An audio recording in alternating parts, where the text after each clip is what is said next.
My name is Ken Ko. I'm an American currently working in London. I have few jobs. I'm a documentary filmmaker.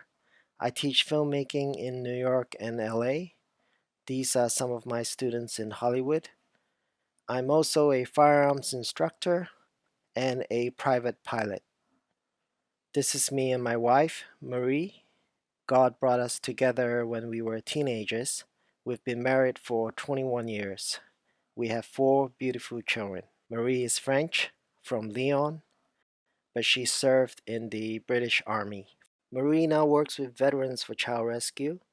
They're a group of Navy SEALs that hunt down child predators.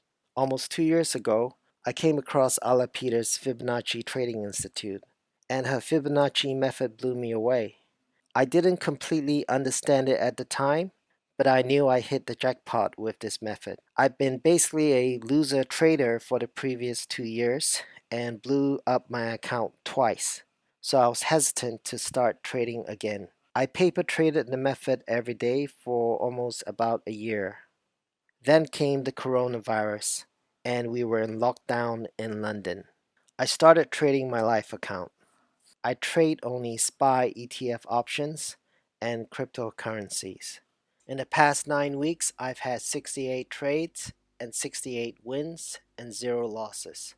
I know that sounds great, but I'm not rolling in money because my account size is really small and my profit targets are also relatively small, but I'm very happy with the results. My account has increased by 50%. Here's a chart of my progress so far. I do expect to lose trades, but the strategy is brilliant. You're going to win more than you lose and therefore profit. It is that good. Once you learn this method, you really do not need anything else. And if I can do it, anyone can.